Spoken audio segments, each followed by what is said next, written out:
Sabru, Baro Tumsa, Oromo Qilxuu, Jaarraa Abbaa Gadaa, Abishee Garbaa, Hayilee Fidaa, Maannoo Mazannir, Hayila Maariyaam Gammadaa, Garasuu Dhukii, Asaffaa Shaaroo Lammii, Bakar Abdii, Caalii Shonee, Oliiqaa Dingilii fi Adamsa Addoo.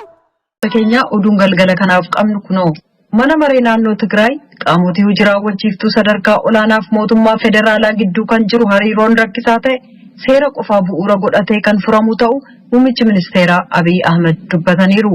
Yeroo ammaas olaantummaa biyyaa eeguuf qophee ga'aan akka jirullee miseensota mana maree bakka bu'ootaaf mirkaneessanii jiran.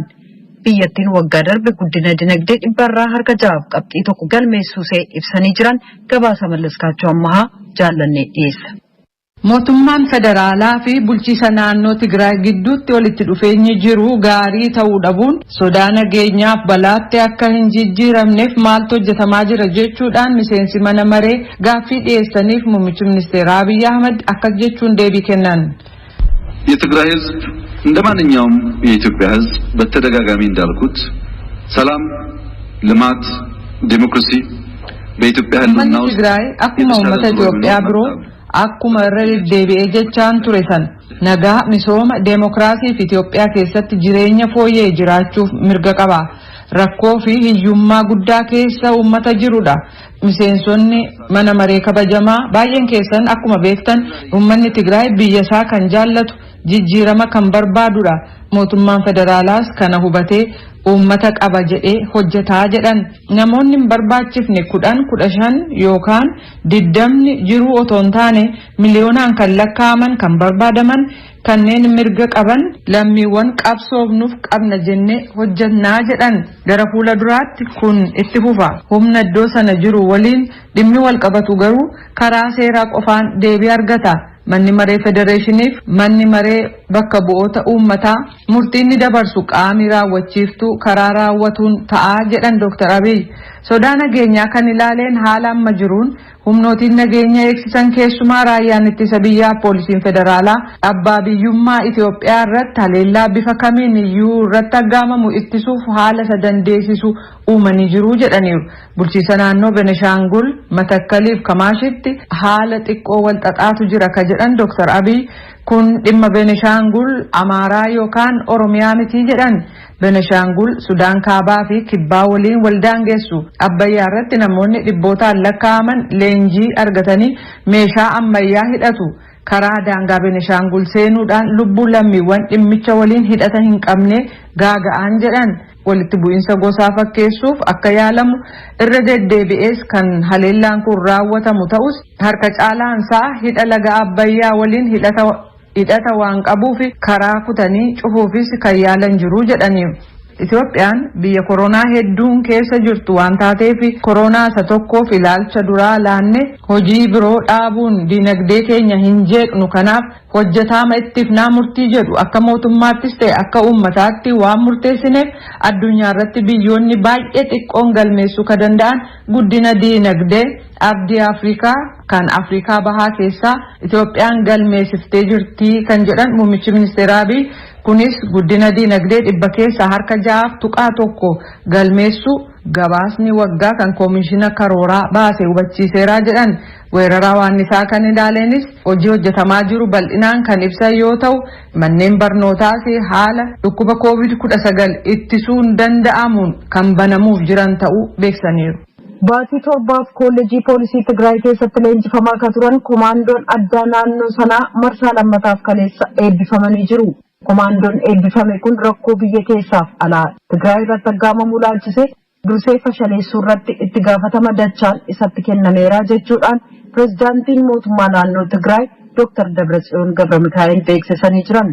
Tigraayin jilbeenfachiisuuf yaalii godhamu dura dhaabbachuu qabu jechuudhaan illee dubbataniiru. Mootummaan federaalaa uummata Tigraay akka beela gochuuf garaawwan isaa goree hojjetaa jira ka jedhan pirezidaantiin naannoo sanaa ijoolleen barattootaa Tigraay illee kanneen birootti adda baafamanii maaskii yookaan haguuggii funyaaniif afaanii akka hin arganne ta'eera jedhan. Ministeerri qonnaa federaalaa gamasaan Tigraay akka beela'uuf akka nuti hin hojjenne beekamaadha jechuudhaan awwaannisa ittisuu gamalaaleen hanga guyyaa har'aatti naannoo Tigraayin gargaaraa jirra jedhee jira. Hoogganaan mootummaa ce'umsaa Sudaan dhimma hoogganaa biyyattii duraanii Omar al-Bashiriin ilaalchisee mana murtii akka qoratu ka sadarkaa addunyaaf walta'iinsa kan agarsiisu ta'uu waadaa seene. Muummichi ministeeraa Abdullah Hamdok jila ICC kan abbaa alangaa Faatuu Bansuudaan hoogganame waliin dilbata wal arganii jiran. ICC'n jeeqamsa bara 2003 keessa naannoo Daarfur dhiyaan wal qabate yakka fixiinsa sanyiif yakka farra namoomaan himachuudhaan Bashiriin ajaja hidhaa irratti dabarse. Al-Bashir lootee seentummaa Daarfur keessaaf deebii kan kennan hidhattoota Jaanjaawud erguudhaan hanga uummata 300,000 ajjeesanii kanneen miliyoona 2.5 ta'an immoo qe'ee ofiirraa buqqaasan. Al-Bashir bara 2019 keessa mormii uummataa Kaartuumiif bakka birootti ka'een booda waraana biyyattiin aangoorraa fonqolchaman. Kan dhaggeeffataa jirtan raanii Joo Baayiden filannoo pirezidaantummaa sadaasa 3 ka torban 2 booda geggeessamuuf jiruuf kutaalee filannoo cimaan keessatti geggeeffaman keessatti uummata dadammaqsaa jiran. Trump dilbata kaleessaa gara hiriira geggeeffamutti bobba'een dura waldaa kiristaanaa Nevaadaa Kaarsan Sitii jiru daawwachuudhaan guyyaa isaanii jalqaban. Nevaadaan yeroo tokkorra kutaa filannoo cimaan keessatti geggeeffamu turte garuu erga bara 2004 qabee kaadhimamaan garee Riippaabilikaanotaa keessatti hin injifanne. Hiriira sanarratti namoonni kumaan lakkaa'aman walitti siqanii kan irratti hirmaatan yoo ta'u, Tiraampiin jajjabeessuuf Baayidaniif sabaa himaa irratti mormii qaban ibsaa turan. Vaayirasiin koronaa kutaa Nevaadaa keessatti dabalaa adeeme namoonni 1,000 haaraan sanbata darbe qabamanis ofirraa ittisuuf haguuggii funyaaniif afaanii namni kaayyate turre. Pirezidaantichi Baayiden yoo injifatan dinagdeen akka cufatu godhu jechuudhaan akeekkachiisanii kan isaan hayyoota saayinsiin dhaggeeffadha jedhanitti qoosan. Isaan hayyoota saayinsii dhaga'u utuu hayyoota saayinsiin dhagaa ta'e biyya dhiphina sammuun guutamte qabaanna turre jedhan Trump. Joo Baayiden immoo sagada Delaware keessatti geggeeffame irratti hirmaachuudhaan boodarra gara Noorz Kaarolaayinaatti qajeelan. Kaadhimamaan pirezidaantii garee Dimookiraatotaa erga bara 2008 kan Baaraak Obaamaa as Noorz Kaarolaayinaa hin injifanne.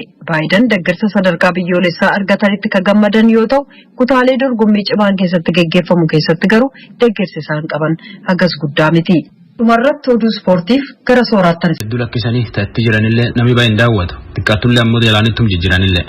Maratoonii guyyaa dheengaddaa Poolaanditti wal dorgoman dubraan atileetii keenya Pers Chichiritti rikoordii haaraa cabseetiin moo'e. Sa'aatii 1 daqiiqaa 5 fi sekondii 16 moo'e. Atileetiin Jarmanii Meelatiisaa Kejeetaa lammeessoo taate. Itoophiyaa Yalmaazer Fiyoollaalem sadeessoo taate.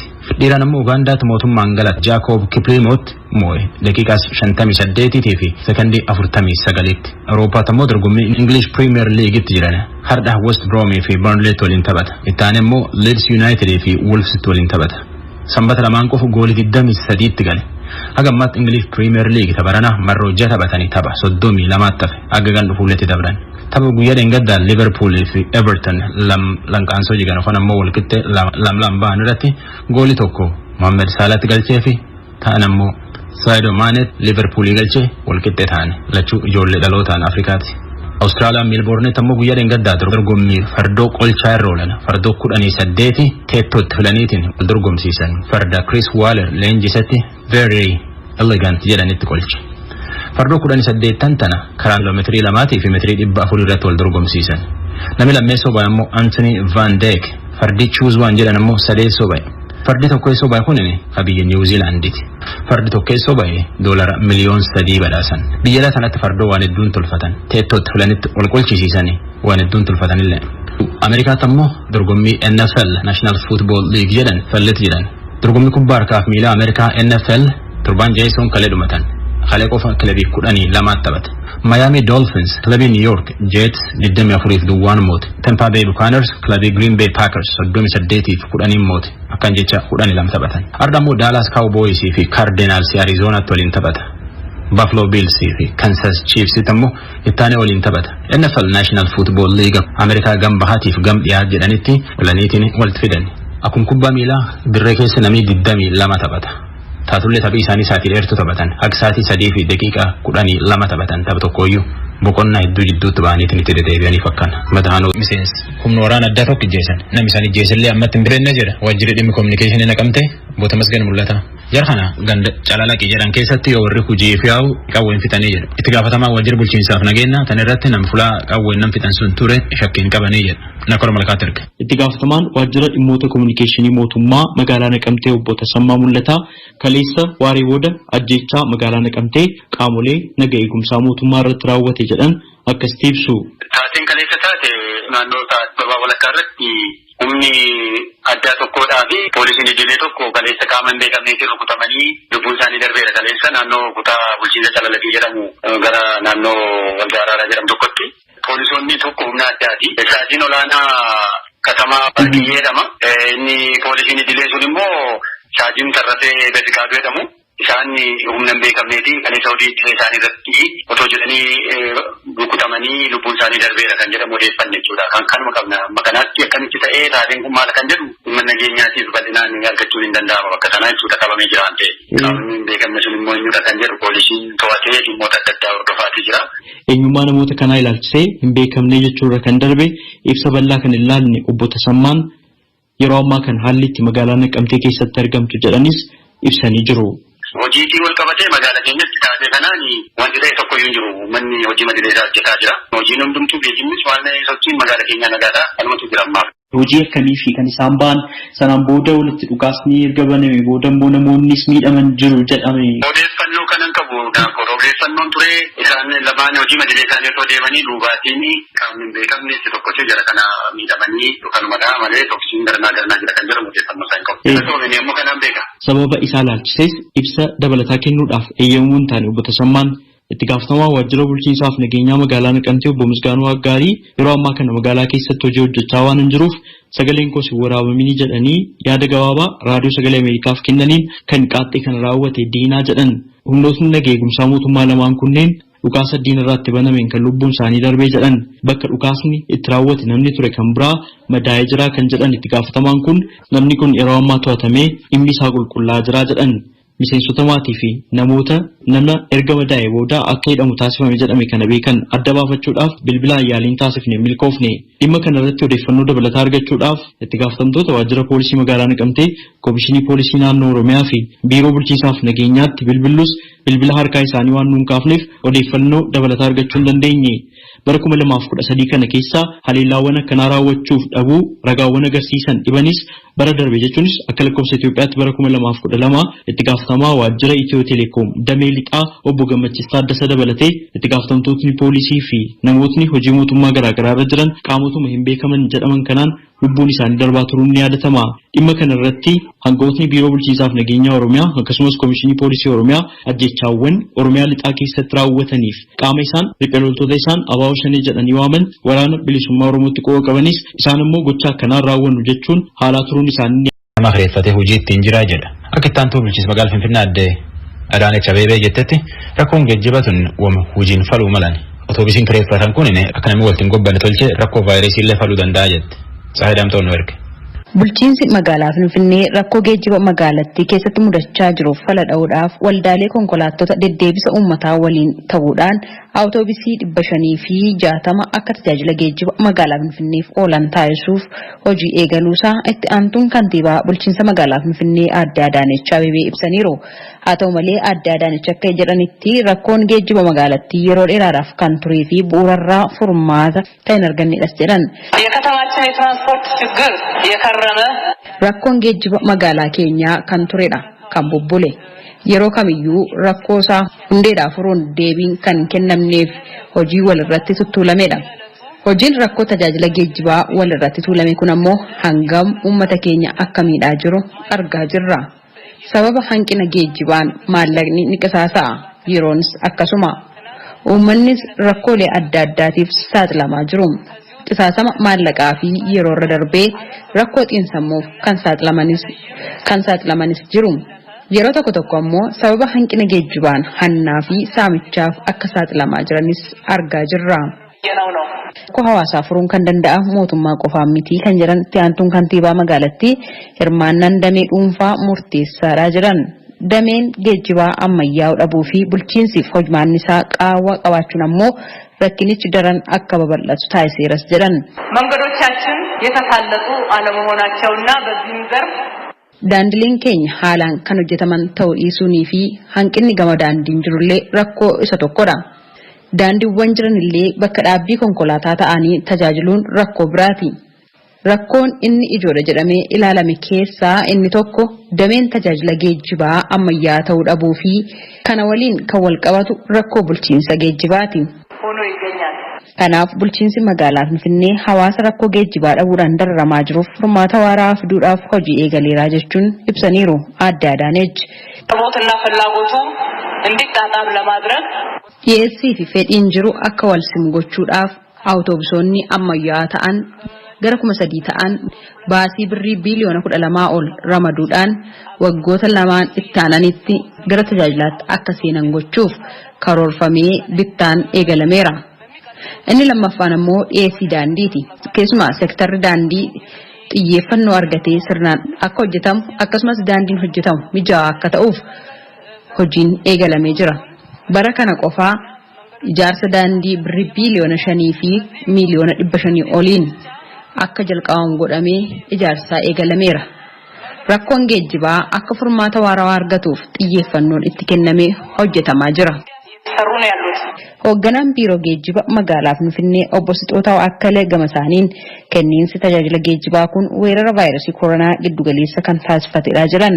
ይሄ የአውቶቡስ ትምሪት ወይም ደግሞ በድጋፍ አውቶቡሶኒ ኩnneen yeroo tajaajila geejjibaa kennan hojii ittisaa COVID-19 tajaajila giddugaleessa godhate taasifachuuni. COVID-19 ilaalchisee konkolaachistoonnis ta'e hawaasni tajaajilamaan of eeggannoo cimaa gochuu qabu. Kana irrattis nuti hordoffii taasifna. የምንቆጣጠር ነው የሚሆነው ማለት ነው። Obbo Sixootaa itti dabaluun awutoobisiin 560 akka haaraatti geejjiba magaalaa Finfinneetti dabalaman kun tajaajila geejjibaa bakka awutoobisiin Shaggarii fi Ambassaa gahanii kennaa turan hundumaa kan qaqqabu ta'uu ibsaniiru. በስታና ሸገርን ስምሪት በመከተል bobbii awutoobisii Shaggarii fi Ambassaa hordofuutiin tarkaanfiin isaas kan Shaggarii fi Ambassaa ta'ee hawaasni keenya tajaajila geejjibaa gatii madaalawaatiin akka argatuu fi tumsuu fi kan yaadamedha. Bakki tajaajilli geejjibaa kun qaqqabu ammoo guutuu magaalaa Finfinnee fi naannawa ishee gahuu danda'u iddoo awutoobisii Shaggarii fi Ambassaan gahuu hunda ni qaqqaba. አገልግሎትን የሚሰጥ ነው የሚሆነው።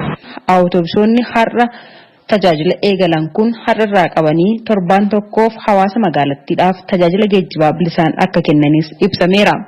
Namoonni 1,500 olis carraa hojii kan ittiin argatan akka ta'e bulchiinsi magaalichaa. Sasaabirru Baarotumsa Oromoo Qilxuu Jaarraa Abbaa Gadaa Abishee Garbaa Hayilee Fidaa Maannoo Mazannir Hayila Maariyaam Gammadaa Garasuu Dhukii Asaffaa Shaaroo Namni Bakar Abdii Caalii Shonee Olii Qaadingilii fi Adamsaa Addoo